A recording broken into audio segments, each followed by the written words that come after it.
কাউসার আহমেদ। দর্শক, অনুষ্ঠানের মধ্য দিয়ে দেশের প্রধান প্রধান পত্রিকার শীর্ষ শিরোনামগুলো পড়ে থাকে বা এগুলোর পর্যালোচনা করে থাকে। দেরি না করে চলে যাচ্ছি মূল আয়োজনে। আমার হাতে থাকা সবগুলো পত্রিকার শিরোনাম আপনাদেরকে এক এক করে জানাবো। শুরুতেই যে পত্রিকাটি দিয়ে আমরা শুরু করে থাকি, দৈনিক দেশ রূপান্তর পত্রিকা দিয়ে দেশ রূপান্তর যেটিকে সংবাদ শিরোনাম করে সেটি জানাবো আপনাদেরকে এক এক করে। দর্শক, শুরুতে আমরা দেখছি শান্তির সঙ্গে কড়া বার্তাও। আমরা যদি ছবি দেখছি, বাংলাদেশ পররাষ্ট্র সচিব জসিমউদ্দিনের সঙ্গে গতকাল সৌজন্য সাক্ষাৎ করেন ভারতের পররাষ্ট্র সচিব বিক্রম মিশ্রি। আমরা দেখছিলাম যে দু দেশের মধ্যে এক ধরনের অন্তর্দহ চলছে, কোন্দল চলছে। অর্থাৎ আমরা দেখছিলাম যে ভারতের যেই ডাক্তার থেকে শুরু করে সাধারণ নাগরিক রয়েছে, বিশেষ করে কিছু হিন্দু সংগঠন, কট্টর হিন্দু সংগঠন রয়েছে, সেগুলো বাংলাদেশের পতাকা পোড়ানো থেকে শুরু করে বিভিন্ন বাংলাদেশে ভারতে অবস্থিত বিভিন্ন হাইকমিশনে ভাঙচুর, আগুন দেওয়ার ঘটনা কিন্তু ঘটেছে। সেই জায়গা থেকে বাংলাদেশের মানুষও কিন্তু বাংলাদেশের আগে থেকেই কিন্তু একটি ক্ষোভ, চাপা ক্ষোভ কিন্তু ভারতের প্রতি রয়েছে সব কিছু মিলিয়ে। ফলে সেই জায়গা থেকে কিন্তু দু দেশের সাথে যে সম্পর্ক, সেই সম্পর্কে কিছু টানাপোড়েন কিন্তু আমরা দেখছিলাম বেশ কয়েকদিন ধরেই। সেটি যাতে নিরসন করা যায় সেই লক্ষ্যেই আমরা দেখেছিলাম যে গতকালকে ভারতের পররাষ্ট্র সচিব বিক্রম মিশ্রি তিনি কিন্তু বাংলাদেশে এসেছেন এবং সেই বাংলাদেশে আসার পরে সেখানে কিন্তু খুব ফলপ্রসূ আলোচনা হয়েছে। দু দেশের পক্ষ থেকেই প্রস্তাব দেওয়া হয়েছে এবং সেখান থেকে কিন্তু বিক্রম মিশ্রি যেটি জানিয়েছেন সেটি হচ্ছে যে অন্তর্বর্তী সরকারের সাথে তারা কিন্তু গভীরভাবে কাজ করতে চায়। অর্থাৎ এই যে এতদিন যাবৎ আমরা দেখছিলাম যে অন্তর্বর্তীকালীন সরকার যখন থেকে দায়িত্ব নিয়েছেন তখন থেকেই কিন্তু এই আগে যে সরকার ছিল, সাবেক সরকার, সেই সরকারের সাথে কিন্তু ভারতের একটি ভালো সম্পর্ক ছিল। সেই সম্পর্কের কিছুটা টানপোড়েন হয়েছিল অন্তর্বর্তীকালীন সরকারের সময়। সেই সম্পর্কটা যাতে আবারও আগের ভাবে ফিরিয়ে নেওয়া যায় সেই লক্ষ্যেই কিন্তু ভারত কাজ করতে চায়, সেটি কিন্তু তিনি জানিয়েছেন এবং বাংলাদেশের পক্ষ থেকে বেশ কয়েকটি প্রস্তাব দেওয়া হয়েছে। মোটা দাগে সেই প্রস্তাবগুলো আমি আপনাদেরকে দু একটি প্রস্তাব পড়ে শোনাচ্ছি। সীমান্ত হত্যা শূন্যে নামিয়ে আনতে ভারতকে অনুরোধ করা হয়েছে। ভারতীয় গণমাধ্যমে মিথ্যা তথ্য, অপপ্রচার এবং বিভ্রান্তিকর বয়ান রয়েছে, সেগুলো একটু দেখভাল করবার কথা বলা হয়েছে। শেখ হাসিনার রাজনৈতিক বক্তব্য পছন্দ করছে না সরকার। জসিমউদ্দিন অর্থাৎ বাংলাদেশের যে পররাষ্ট্র সচিব রয়েছেন তিনি কিন্তু এই প্রস্তাবগুলো মোটা দাগে দিয়েছেন। বেশ কিছু আলোচনা হয়েছে, এর মধ্যে এগুলো উল্লেখযোগ্য রয়েছে। সেটির মধ্যে আমরা দেখছিলাম যে আসলে ভারতীয় গণমাধ্যমের যেই মিথ্যা অপপ্রচার সেটি কিন্তু বেশ কয়েকটি মিডিয়া বিশেষ করে সেগুলো কিন্তু করে যাচ্ছে। দেখছিলাম যে তাদের এমন মিথ্যাচার যেটি আসলে তাদের দেশের মানুষও অনেকেই জবাব দিচ্ছে সামাজিক যোগাযোগ মাধ্যম থেকে শুরু করে অনেক জায়গায়। সেখানে কিন্তু তারা বেশ কিছু মিথ্যাচার অপপ্রচার করবার চেষ্টা করছে, সেটি কিন্তু বলা হয়েছে যাতে সেগুলো না করে তারা। এর পাশে আমরা দেখছি প্রধান উপদেষ্টা নির্বাচনী প্রক্রিয়া নিয়ে চলতি মাসেই ঘোষণার ইঙ্গিত। দর্শক, এটির জন্যই কিন্তু রাজনৈতিক দলগুলো মুখিয়ে আছে। যদিও অনেকেই বলছেন যে আসলে প্রয়োজনীয় যে সংস্কার রয়েছে সেই সংস্কারের পরেই নির্বাচন হবে, কিন্তু সেটির জন্য আসলে কতটুকু সময় দেওয়া হবে সেটি একটি দেখবার বিষয়। পাশাপাশি আমরা গতকালকে দেখেছি এখানে একটি সংবাদও দেওয়া আছে, ৩-৪ মাসের মধ্যে সংস্কার শেষে নির্বাচন চায় বিএনপি, ভোটার তালিকা হালনাগাদে বাড়ি বাড়ি যাওয়ার সিদ্ধান্তের বিরোধিতা। দর্শক, আমরা যেটি দেখছিলাম সেটি হচ্ছে যে গতকালকে বিএনপি স্থায়ী কমিটির যেই বৈঠক, সেই বৈঠকে কিন্তু এই বিষয়টি উঠে এসেছে। অর্থাৎ তারা কিন্তু বলতে চেয়েছেন যে সংস্কার একটি চলমান প্রক্রিয়া। অর্থাৎ যখনই সংস্কার শব্দটি আসে তখন কিন্তু এই এক একজন এক একভাবে সংস্কার করতে চায়, আসলে সংস্কারের কোনো শেষ নেই। তো এখন আসলে এই যে সরকার রয়েছে সেই সরকার আসলে সংস্কার কতদিন করবেন, বিশেষ করে নির্বাচনের যে ব্যবস্থা সেটি নিয়ে কিন্তু বিএনপির স্থায়ী কমিটির সদস্যরা গতকালকে কথা বলেছেন। তারা বলছেন যে আসলে ৩-৪ মাসের মধ্যে সংস্কার শেষে আসলে নির্বাচন দিয়ে দেওয়া দরকার এবং একই সাথে সেই নির্বাচনকে যাতে দেরি না হয় এই জন্য যেসব কাজগুলোর প্রস্তাব করা হয়েছে সেখানে বাড়ি বাড়ি গিয়ে যে ভোটার তালিকা হালনাগাদ করার যে বিষয়টি ছিল সেটি তারা কিন্তু বলছেন যে সেটি বিরোধিতা করেছেন। অর্থাৎ এটিতে কালক্ষেপণ হবে, সময় নষ্ট হবে বলে কিন্তু তারা জানিয়েছেন। ফলে এই সময়ের মধ্যেই ৩-৪ মাসের মধ্যেই যে ধরনের সংস্কার করা যায় সেটি কিন্তু আসলে তারা চাচ্ছেন। তারা কিন্তু বলতে চাচ্ছিলেন যে আসলে অন্তর্বর্তীকালীন সরকারের হাতেই নির্বাচন হওয়া এটি একটি বড় সংস্কার, অর্থাৎ তত্ত্বাবধায়ক সরকারের হাতে, এবং একই সাথে যারা এই বিগত সময়গুলোতে ভোটের যে অবস্থা ছিল আমরা দেখেছি বিভিন্ন সময় আলোচনা হয়েছে, অর্থাৎ দিনের ভোট রাতে হওয়ার ঘটনা এবং ভোটের যে কারচুপির ঘটনা সেটির সাথে যারা জড়িত ছিলেন কর্মচারীরা তাদের বিরুদ্ধেও ব্যবস্থা নেওয়ার কথা কিন্তু তারা জানিয়েছেন সেই বৈঠক পরবর্তী সংবাদ সম্মেলন। দর্শকের পাশে আমরা দেখছি হতে পারেন দুর্নীতি দমন কমিশনের চেয়ারম্যান ডক্টর এম.এ. মোমেন, পদত্যাগ স্বরাষ্ট্র সচিব মোমেনের। গণতন্ত্র প্রতিষ্ঠায় সবাইকে এগিয়ে আসতে হবে, বিএনপি ভারপ্রাপ্ত চেয়ারম্যান তারেক রহমান। দিল্লি থেকে ভিসা সেন্টার ঢাকায় চান প্রধান উপদেষ্টা, ইউরোপীয় ইউনিয়ন রাষ্ট্রদূতের সঙ্গে বৈঠকে অনুরোধ। দর্শক, আমরা দেখছি যে আসলে বেশ কয়েকটি দেশ রয়েছে যেখানে আসলে বাংলাদেশ থেকে সরাসরি কিন্তু ভিসা নেওয়া যায় না, এটির জন্য আসলে ভারতের ধারস্থ হতে হয়। সেখান থেকে আসলে এটি যাতে বাংলাদেশ থেকেই করা যায় সেই ব্যাপারে কিন্তু প্রধান উপদেষ্টা তাগিদ দিয়েছেন এবং ইউরোপীয় ইউনিয়নের যেই সদস্যরা রয়েছে সেসব রাষ্ট্রদূতদের সাথে বৈঠক অনুষ্ঠিত, সেই বৈঠকে কিন্তু তিনি এসব কথা জানিয়েছেন। পোশাক কর্মীদের বার্ষিক মজুরি বাড়ছে 9%, 23 লাখ আয়ে 13 কোটি ব্যয়। রূপসা ও কাজী বাছা নদী ইজারার শর্ত আইন ভেঙে ইচ্ছামতো বালু উত্তোলন, ভাঙছে 10 গ্রামের নদীর পাড়, ধস নামছে তীর রক্ষা বাঁধে। এবার আমরা দেখছি যে গাইবান্ধায় চুরির অভিযোগে প্রতিবন্ধী কিশোরকে গ্রিলে বেঁধে মারধর।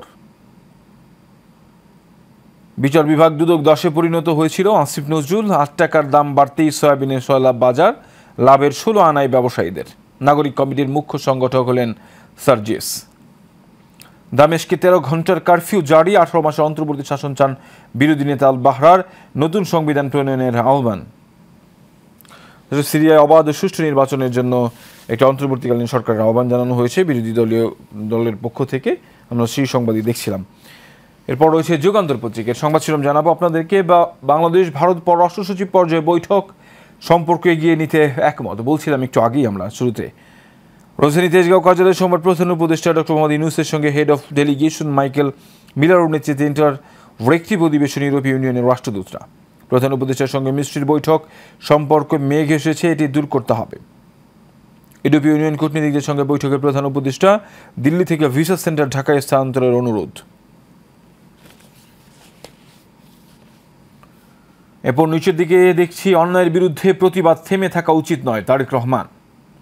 আমরা দেখছি যে গতকালকে কিন্তু বিএনপির যে ভারপ্রাপ্ত চেয়ারম্যান তারেক রহমান রয়েছেন, তিনি কিন্তু একটি বিষয় উল্লেখ করেছেন, সেটি হচ্ছে যে তিনি একেবারে স্পষ্ট করে বলেছেন যে বিএনপির কিছু নেতাকর্মীর নামে কিন্তু কিছু অভিযোগ পাওয়া যাচ্ছে, অর্থাৎ সবাই যাতে আসলে জনগণের কল্যাণে কাজ করে এই ব্যাপারে কিন্তু বিএনপি নেতাকর্মীদের প্রতি তিনি আহ্বান জানিয়েছেন।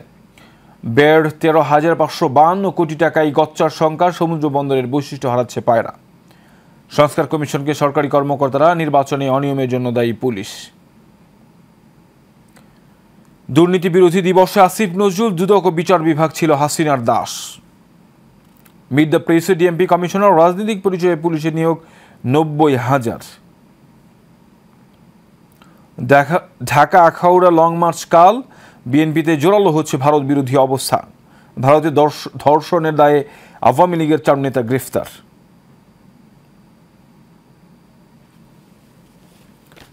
যেসব রয়েছে ইত্তেফাক পত্রিকা, ইত্তেফাকের সংবাদ শিরোনাম জানাবো আপনাদেরকে। বাংলাদেশ ভারত পররাষ্ট্র সচিব বৈঠক, আস্থার সংকট কাটিয়ে সম্পর্ক এগিয়ে নিতে একমত দুদেশ। সিরিয়ায় দায়িত্ব নিচ্ছে অন্তর্বর্তী সরকার, আসাদকে আশ্রয় দেওয়ার কথা নিশ্চিত করেছে রাশিয়া। ক্ষমতাচ্যুত করার কৃতিত্ব দাবি নেতানিয়াহুর, গোলান মালভূমির নিয়ন্ত্রণে ইসরায়েল। ইউরোপীয় ইউনিয়ন কূটনীতিকদের সঙ্গে বৈঠক, বাংলাদেশের জন্য ভিসা সেন্টার দিল্লি থেকে স্থানান্তরের অনুরোধ প্রধান উপদেষ্টার। প্রাথমিকের 55% শিক্ষার্থী আতঙ্কগ্রস্ত, শিশুদের শিক্ষা নিশ্চিতের জন্য তাদের মানসিক স্বাস্থ্য ঠিক রাখতে হবে, রাশেদাকে চৌধুরী। বিচার বিভাগ ও দুদক শেখ হাসিনার দাসে পরিণত হয়েছিল আইন উপদেষ্টা, তারা পুরো পরিবার চোর ছিল। স্নাইপার, এসএমজি সহ ভারী আগ্নেয়াস্ত্রগুলো কোথায়?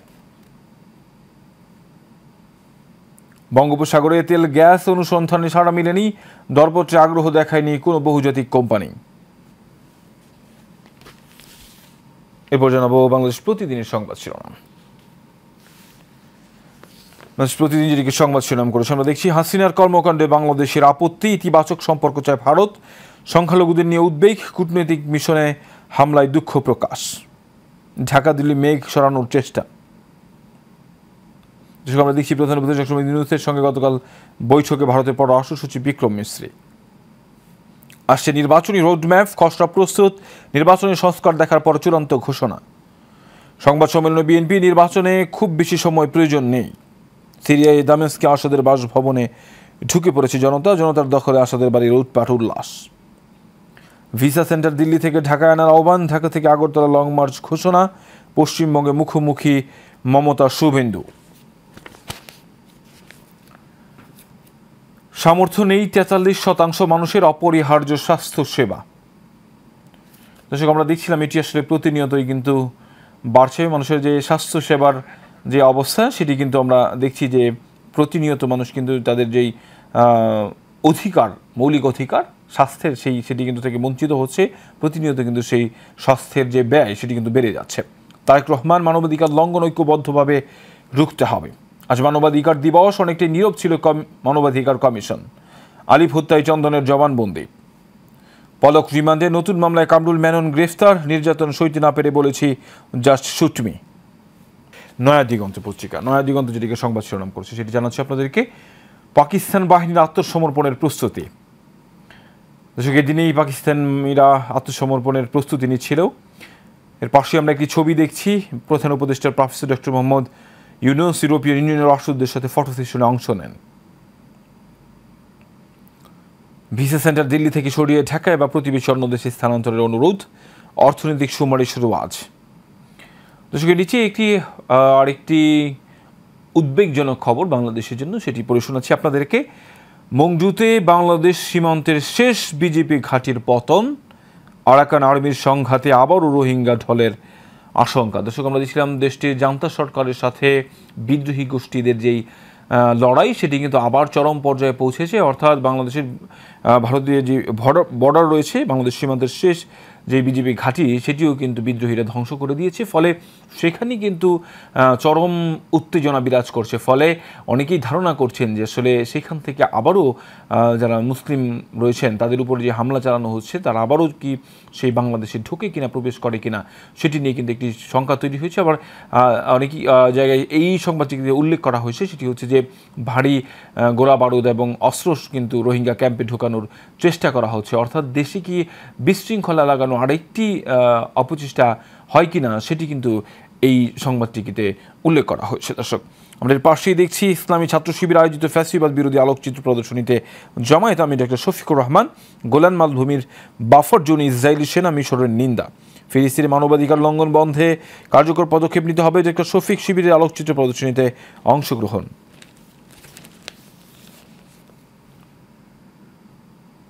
প্রথম প্রান্তিকে বাজেট বাস্তবায়ন 12%, সুদ পরিশোধেই অর্ধেকের বেশি ব্যয়। ভারত থেকে বাংলাদেশের বিরুদ্ধে ভুয়া ভিডিও প্রচার হচ্ছে মমতা। পোশাক শ্রমিকদের আরও 4% বেতন বাড়ালো সরকার। বাংলাদেশ ওয়েস্ট ইন্ডিজ দ্বিতীয় ওয়ানডে সিরিজ বাঁচানোর লড়াই আজ। বাংলাদেশের ইসকনের সবাই ভালো আছে পরিকল্পিত গুজব ছড়ানো হচ্ছে দেবশঙ্কর। সরকারিভাবে স্পেশাল নার্স নেবে সৌদি আরব। অভিযোগ দেওয়ার পরও প্রতারিত শ্রমিকরা টাকা ফেরত পাচ্ছে না। শেখ হাসিনার পুরো পরিবার ছিল চোর, আসিফ নজরুল। রয়েছে জনকণ্ঠ পত্রিকা। জমা পড়েনি আবেদন, শেষ হলো সাগরে তেল গ্যাস অনুসন্ধানে দরপত্র জমার সময়। বিশ্বখ্যাত 17 কোম্পানি ডাটা সংগ্রহ এবং 7 কোম্পানির মূল প্যাকেজ কিনলেও এগিয়ে আসেনি কেউ। কাজে লাগেনি আকর্ষণীয় পিএসসি। সিরিয়ায় প্রবেশ করছে বহু ইসরায়েলি ট্যাঙ্ক।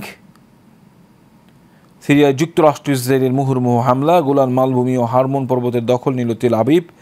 আসাদ রাশিয়ায়। আগামী 1 জানুয়ারি বয়স 18 বছর হলেই ভোটার। ইউরোপীয় ইউনিয়ন ভিসা সেন্টার দিল্লি থেকে ঢাকায় আনার অনুরোধ। 19 সদস্যের প্রতিনিধি দলের সঙ্গে বৈঠকে ডক্টর ইউনূস। 47তম বিসিএস এর আবেদন স্থগিত। সয়াবিন তেলের দাম লিটারে বাড়ল 8 টাকা। বিশ্ববাজারে বাড়ায় নতুন মূল্য নির্ধারণ বাণিজ্য উপদেষ্টা। শৈত্যপ্রবাহের আভাস, বাড়বে শীত ও কুয়াশায়। অন্তর্বর্তী সরকারের সঙ্গে ঘনিষ্ঠভাবে কাজ করবে ভারত। সম্পর্কের কালো মেঘ দূর হবে রিজওয়ানা।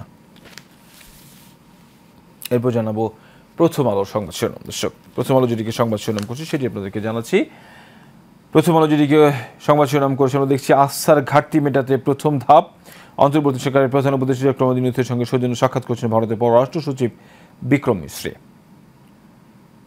ঢাকায় দুই দেশের পররাষ্ট্র সচিবদের বৈঠক। আওয়ামী লীগ সরকার ক্ষমতাচ্যুত হওয়ার পর দুই দেশের মধ্যে এটাই প্রথম উচ্চ পর্যায়ের বৈঠক অনুষ্ঠিত হলো। যেটি আমরা বলছিলাম যে আসলে এই সরকার, বিগত যে সরকার, সেই সরকারের পতনের পর কিন্তু বাংলাদেশ সরকারের সাথে ভারতের যেই বাংলাদেশের সাথে সম্পর্কে এগিয়ে নেওয়ার যে বিষয়টি সেটি কিন্তু অন্যান্য দেশ থেকে প্রস্তাবনা পাঠালো। ভারত থেকে কিন্তু পাঠানো হয়নি। কিন্তু এই যে ভারতের পররাষ্ট্র সচিব বাংলাদেশে সফর করা এবং তারা কিন্তু বলেছেন যে আসলে গভীরভাবে তারা এই সরকারের সাথে কাজ করতে চায়, ফলে এটি কিন্তু দু দেশের সাথে ইতিবাচক একটি দিক বয়ে আনবে। এবং একই সাথে আমরা দেখছিলাম যে গতকালকে একজন উপদেষ্টা কিন্তু বলেছিলেন যে আসলে যে কালো মেঘ তৈরি হয়েছে দু দেশের সাথে সম্পর্কের মধ্যে সেটি কিন্তু কেটে যাবে, এবং আমরা সবাই সেটি আসলে আশা করছি। কারণ যেহেতু ভারত থেকে বাংলাদেশেও অনেক পণ্য আসা যাওয়া করে এবং বাংলাদেশে থেকে অনেকেই সেখান থেকে ব্যবসা বাণিজ্য করেন, ফলে সব কিছু মিলিয়ে এবং বাংলাদেশ থেকে অনেকে চিকিৎসাও করতে যান সেখানে। যদিও অনেকেই বলছেন যে আসলে বাংলাদেশ এখন স্বয়ংসম্পূর্ণ, তাদের কাছ থেকে নির্ভরশীলতা কমানো দরকার, কিন্তু এরপরও আসলে ওয়ার্ল্ড যেহেতু ভিলেজ বলা হয় এখন, একেবারে সেই লক্ষ্যেই আসলে সব দিক থেকে বাংলাদেশিরা যাতে সেখানে যেতে পারে, ভারতীয়রা যাতে বাংলাদেশে আসতে পারে, দু দেশের মানুষের মধ্যে যাতে কোনো ধরনের কলহ না থাকে, সেটি আসলে আগের মতোই আসলে স্বাভাবিকভাবে কাজ করবে, সেটি আসলে প্রত্যাশা। বাংলাদেশের জন্য ভিসা কেন্দ্র দিল্লি থেকে সরানোর অনুরোধ, ইউরোপীয় ইউনিয়ন কূটনীতিকদের প্রধান উপদেষ্টা। ভিসা কেন্দ্র নয়াদিল্লি থেকে ঢাকা অথবা প্রতিবেশী কোনো দেশে স্থানান্তরের অনুরোধ ডক্টর মোহাম্মদ ইউনুসের। ডিসেম্বর শেষ দিকে সংস্কার ও নির্বাচন প্রক্রিয়া সম্পর্কে একটি ঘোষণা দেওয়ার ইঙ্গিত। ডিসেম্বর থেকে জানুয়ারির মাঝামাঝি নাগাদ সংস্কার প্রতিবেদন পাওয়ার আশা। পুরনো ধাঁচের সমস্যা এড়াতে নির্বাচনের আগেই কিছু সংস্কার কাজ শেষ করা হবে। জাতীয় বিশ্ববিদ্যালয় থেকে পাশ করা 28% বেকার। আমরা নিচের দিকে দেখছি বিদ্রোহীদের ট্যাঙ্কের উপর পরিবারের সদস্যরা সামনে দাঁড়িয়ে তাদের সঙ্গে সেলফি তুলছেন এক ব্যক্তি। এভাবে প্রেসিডেন্ট বাশার আল আসাদের পতন উদযাপন করছেন তারা। দূষণে ধুঁকছে ঢাকা সহ বড় শহরগুলো। আসামি চন্দনের স্বীকারোক্তি, চট্টগ্রামে আইনজীবী হত্যা। এরপর দর্শক একেবারে শেষ যে পত্রিকাটি আমার হাতে রয়েছে, English daily, the daily star. Daily স্টারের সংবাদ শিরোনাম আপনাদেরকে জানাচ্ছি। Dhaka Delhi eager to take ties forward. Yunus ask India to help clear the cloud over bilateral relation. আমরা একটি ছবি দেখছি, বড় করে ছাপানো হয়েছে। Chief Advisor Professor Mohammed Yunus and a delegation of envoys from 19 European Union countries posed for a photo at an interactive session at his office yesterday. এবং সেখানে কিন্তু দর্শক আমরা দেখছিলাম বেশ কিছু প্রস্তাব করা হয়েছে। এর মধ্যে একটি প্রস্তাব হইল যেটি আমরা দেখছিলাম যে ভারতের নয়াদিল্লি থেকে কিন্তু বেশ কয়েকটি ভিসা সেন্টার রয়েছে বাংলাদেশ থেকে, যেগুলোতে আবেদন করতে হয়, কিন্তু সেই দেশে কিন্তু অনেক বাংলাদেশিরা থাকেন, সেসব দেশের নাগরিক রয়েছেন, ফলে তাদের কিন্তু একটি ভোগান্তি পোহাতে হয়। সেসব ভিসা সেন্টার যাতে বাংলাদেশে নিয়ে আসা হয় সেটি কিন্তু প্রস্তাব দেওয়া হয়েছে। ACC judiciary was slave to Hasina, says law advisor. Meeting with European Union envoy Yunus hints at announcement on poll this month. World causes as post-Assad era begin in Syria. Electoral Reform Commission BNP placed 17-point recommendation. Edible oil price up by টাকা 8 per litre. দর্শক আমরা দেখছিলাম যে আসলে হঠাৎ করেই বাংলাদেশে কিন্তু তেলের বাজারে তেল শূন্য হয়ে গিয়েছিল, তেল কিন্তু পাওয়া যাচ্ছিল না। আমরা দেখছিলাম এই ধরনের ঘটনা, এই ধরনের সংস্কৃতি কিন্তু তখনই তৈরি হয় যখনই পণ্যের দাম বাড়ানো হয়। বেশ কয়েকদিন ধরেই কিন্তু বাজারে এই যে স্বল্পতা সেটি কিন্তু দেখা দিয়েছিল, অর্থাৎ মুষ্টিময় কিছু মানুষ যারা আসলে এটি খুব বেশি কোম্পানি কিন্তু নয়, এটি কিন্তু বারবার আসলে যারা খুচরা বিক্রেতা রয়েছেন তারা কিন্তু বলে আসছিলেন।